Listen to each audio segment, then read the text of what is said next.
Ditunggu dari kasus umroh ini apa yang tadi abang bilang, tinggal menunggu penetapan Waktunya aja, kapan gitu? atau seperti apa, atau ada pemanggilan? Kalau yang bersangkutan sih udah dipanggil 2 kali atau 3 kali, termasuk ibunya sebagai pemilik travel juga udah dipanggil, tapi ibunya nggak hadir. Terus didata, saya nggak tahu, kalau nggak salah didatang kayak gitu nggak ketemu lah. Tapi yang terakhir saya dapat update, si Aca itu datang. Itu dia datang, ya alhamdulillah dia datang, dia penuhi panggilan polisi, dia jelaskan semua ceritanya. Yang saya dapat informasi bahwa dia mengatakan sudah ada pengembalian uang kepada saya. Betul, dan dari awal kita ngomong juga memang ada pengembalian, sisanya kemana? Nah itu pun polisi nanya juga, sisanya kemana? Nah itu dia tidak bisa membuktikan. Ke saya pun juga sama, sisanya mana? Dengan saya pun dia nggak bisa membuktikan, jadi mungkin silakan dia mempertanggungjawabkan sisanya aja deh, terserah dia mau ngomong kemana kayak apa kayak. Nah, karena dia nggak mampu mengembalikan sisanya waktu itu, jadi dia kasih saya jaminan mobil. Dia ngomong kok sama saya bahwa ini bukan mobil milik dia, ada mobil rental segala macam. Nah yang terakhir itu dia bilang mobil sepupunya, padahal bukan, ada kok chatnya itu. Saya tahu intinya itu bukan mobil dia, tapi saya terima. Karena kan dia janji cuma seminggu 2 minggu, ya saya nggak ada masalah, tuh saya terima. Suatu saat kalau memang ada yang mau ambil segala macam ya silakan. Saya nggak mau menguasai lah. Nah, pada akhirnya yang aslinya datang, sudah saya kembalikan semua. Berikut bukti-bukti pengembalian juga sudah ada gitu kan. Nah, tinggal silakan dia mempertanggungjawabkan sisanya di kepolisian aja deh. Kalau saya sudah saya ikhlasin aja deh, gimana, yang penting hukum ditegakkan secara adil aja gitu. Artinya dari mobil juga udah kelar ya? Kalau mobil 5 yang udah kelar, 5 yang udah kelar, 1 yang belum. Karena yang gini, yang 5 itu sebelum saya kan bikin laporan tanggal 20, dia di tanggal 17 sampai 19 sudah pada bikin laporan polisi. Jadi ketika dia bikin laporan polisi langsung saya kembalikan. Nah yang 1 ini yang nggak mau bikin laporan polisi, saya nggak paham. Nah, akhirnya saya lapor, tetap saya tunggu dia bikin laporan, tetap nggak mau bikin, ya udah mobil saya serahkan aja deh sama polisi. Saya anggap ini barang bukti. Kenapa saya bilang barang bukti? Karena itu adalah alat yang saya anggap pribadi, ya penilaian saya pribadi. Karena itulah alat untuk meyakinkan saya, lo pegang dulu deh. Nanti kalau gua ada duit, gua balikin gitu lah. Berarti kan ini, jadi ini adalah satu alat untuk dia meyakinkan saya, tipu dayanya dia lah. Bahwa lu pegang mobil gua ada etikat baik untuk perbaiki atau untuk mengembalikan. Kenyataannya bukan mobil dia kan. Berarti sebenarnya etikat baiknya palsu karena dia menggunakan milik orang lain untuk meyakinkan saya. Itu sih sebetulnya. Dan menurut informasi kan ini mobilnya harus karena kan ini udah ada di Polres, tapi harus kalian berdua yang datang untuk mengabaikan sehingga mobil itu kembali ke pemiliknya.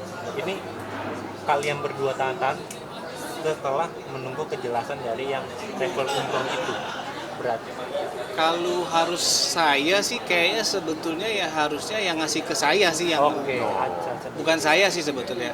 Silakan Acak datang kepada saya, menyelesaikan tanggung jawabnya, apa yang dimaksud dengan mobil tersebut gitu kan.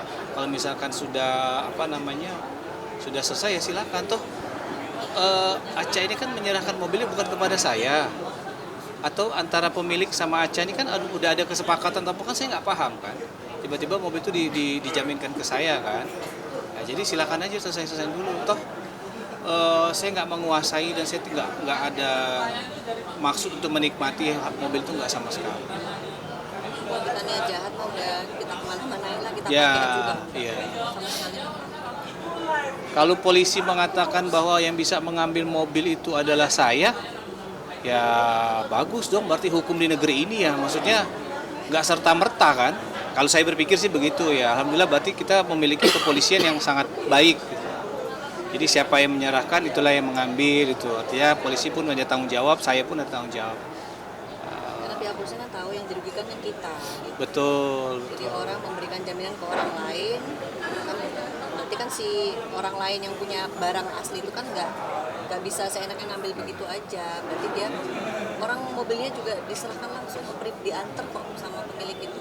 Jadi si Z ini menyerahkan langsung, mengantarkan mobilnya ke A gitu dengan sukarela, entah dengan pertimbangan Ya, apa, jadi gitu. gini, seolah-olah kegaduhan ini saya dan istri yang buat. Padahal nih kalau kita bicara, kalau dari awal dia tidak meminjamkan mobil itu, mungkin kegaduhan itu tidak akan ada. Kalau seandainya pada saat itu dia mau melaporkan polisi sama seperti korban-korban lain, mungkin kegaduhan ini nggak ada. Jadi kegaduhan ini ada bukan karena saya dan istri sengaja, enggak. Atau buktinya 5 itu kembali mobilnya tanpa ada kegaduhan. Nah yang satu ini yang nggak mau ya, saya nggak ngerti juga. Apa ada niatnya apa di balik itu, terus kan saya nggak paham. Dipegang. Oh iya. Tapi tujuan kalian berdua menyerahkan ke Polres untuk menghindari dari tuduhan-tuduhan menahan mobil yang bukan miliknya atau seperti apa? Oh enggak, gini, waktu pas kita bikin laporan kan kita masih menunggu tuh Iya. gimana nih, maksudnya itikat baik semua pihak, dari mulai Aca sampai yang punya mobil. Ayolah kalau memang kita mau menegakkan kebenaran, ayo sama-sama kita kerjasama, karena kan jangan cuma mau mementingkan diri sendiri dan ego. Kalau ngomongin ego ya sebenarnya mobil itu bisa aja saya salah gunakan ke yang lain-lain kan untuk kepentingan aku pribadi. Tapi kan itu kan nggak aku lakukan. Kenapa kok sampai mobil itu di Polres ya, karena memang kan itu menurut kita itu adalah bagian dari apa tadi yang kamu bilang? Bagian dari tipu dayanya. Tipu dayanya Aca ke aku. Jadi ngapain juga aku pegang, karena kan aku udah bikin laporan gitu loh. Dan ini barang kan udah gaduh-gaduh segala macam sampai terakhir kita di somasi aja aku masih nggak percaya, yang bener sih, masa sih kok sampai kayak gitu sih. Oh ya, aku sampai mungkin teman-teman juga tahu ya, aku tuh nggak mau buat klarifikasi apa-apa sampai aku melihat langsung tayangannya, karena aku nggak yakin bahwa ada orang seperti itu. Udah jelas siapa yang salah, tapi ya udahlah, namanya orang kita nggak pernah tahu kan. Iya. Melihatnya ada kerjasama di balik itu semua nggak sih? Kalau saya sih nggak pantas untuk menilai ya, tapi sebagai manusia yang memiliki akal pikiran, saya berandai-andai sendiri nih, tapi saya tidak pernah menyalahkan siapapun. Saya kan berandai-andai sendiri dan saya sampaikan bahwa pada saat dia menyerahkan mobil tersebut, dia diberikan iming-iming bahwa pinjam dong mobil lu, nanti gue kasih duit, gue kasih umroh. Artinya dia mau meminjamkan mobil tersebut karena ada iming-iming, ada keuntungan di balik itu kan. Coba kalau misalkan mobil itu dipinjam dengan cuma-cuma, kayaknya nggak mungkin. Tapi karena ada iming-iming, akhirnya mobil itu dipinjamkan. Nah, mobil itu dipinjamkan, kemudian dijaminkan kepada saya gitu kan. Ini yang harusnya, yang saya berpikir, kok orang ini nggak mau ngelaporin ke polisi, kok maunya ngambil cuma-cuma ke saya gitu. Jangan-jangan dia mungkin menikmati dari hasil penipuan si orang ini, atau mungkin ada kayak ya banyak lah, kayak misal gue pinjem dong mobil lu, nanti gue tipu dia, dapat duit, lu buat gue, lu ambil aja mobil di sana, kan banyak tuh kemungkinan kan.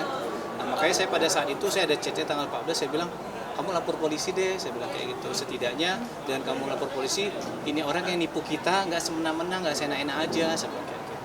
Tapi dia nggak mau, alasannya nggak ada duit, bla bla segala macam. Ujung-ujungnya lapor juga. Tapi pas ketika saat dia lapor, seolah-olah kami ini nggak mau mengembalikan mobil. Jangan membangun opini bahwa kami tidak mau mengembalikan mobil. Enggak. Kami sudah pernah menyarankan untuk lapor polisi, setelah itu mobil kami kembalikan. Toh yang 5 balik kok tanpa ada kegaduhan. Karena kan di laporan polisi kita kan kita menyebutkan bahwa ada jaminan beberapa mobil. Kan pasti ada berapa nih, 6 mobil, mana mobilnya ini. Kan yang 5 kan kita udah balikin. Yang 5 fisiknya mana? Ini ada surat laporan bahwa mereka pernah menitipkan mobil melalui Aca, dikasih ke kita. Nah, yang satu ini kan nggak mau, terus pegangan buat kita apa? Bahwa kita sudah menyebutkan ada 6 mobil gitu loh, Mas. Segala sesuatu kan harus ada hitam di atas putih. Nah, kita nggak mau, ntar kalau kita bilang 6, ternyata mobilnya cuma 5, ntar kitanya lagi yang kena dibilang bohong. Jadi gini, gitu. kesalahannya dia, kebodohannya dia, sudah tahu orang nipu, sudah tahu pembohong, minjem mobil dipinjemin. Nah, tapi ketika mobil itu dijadikan alat untuk menipu orang lain, dia mau serta-merta ngambil aja, ya kan jangan gitu dong. Kamu yang bodoh, udah tahu orang nipu kok kamu pinjemin. Tiba-tiba ini mobil dikasih ke saya, berarti kan saya korban lagi dong. Udah mas saya korban siapa gitu. Paling enggak, ayolah bantu saya setidaknya, kamu buat laporan polisi, saya bilang kayak gitu. Dia nggak mau, ya udahlah. Pasti nanya mobil di mana, udah saya balikin sama Aca, saya bilang kayak gitu aja kan. Nah, nyatanya Aca tidak mengakui, nah berarti kan dia masih mempercayai. enggak, mobil nggak sama saya gitu. Dia bilang ajak ketemu, hayo. Saya bilang, tapi saya lagi di Palembang. Nah, Iya, kita ini kok. ada kok chatnya. Dia Kan bilang oke dibilang nggak katanya kita apa-apa. kan nggak mau ya. Padahal ada kok chatnya. Ada, dia ajak ketemu, Kita oke. Saya bilang nanti saya lagi di Palembang. Ya udah bang, saya juga lagi di Malaysia. Ya udah. Abis itu saya tunggu nggak ada kabar, tiba-tiba saya dapat kabar somasi. Itu aja sih sebetulnya. Padahal mobil 66 ini juga buat ini doang ya, bukti doang ya, dan nggak dipakai juga atau Enggak. Tanya aja sama orang rentalnya mas, sebulan itu mobil nggak ada gerak-gerak. Sampai mati, GPS-nya sampai rusak. Gara-gara apa? Gara-gara nggak dipanasin tuh mobil. Saya ya bukan yang saya pengen semua tuh bukan, tapi ya beberapa karyawan saya, beberapa orang saya tahu lah mobil saya di rumah gitu kan. Nah, jadi mobil mereka tuh sama sekali nggak saya pakai. Kalau nggak percaya tanya aja mas, cari pemilik mobilnya, bener nggak GPS dia 30 hari nggak bergerak. Artinya nggak pernah saya sentuh. Karena kenapa? Karena saya punya mobil, ngapain saya pakai mobil itu? Kecuali mobil yang dititipkan tuh jauh lebih bagus dari punya saya, mungkin adalah hasrat pengen coba-coba kan. Tapi faktanya ya mobil saya jauh lebih bagus daripada yang dititip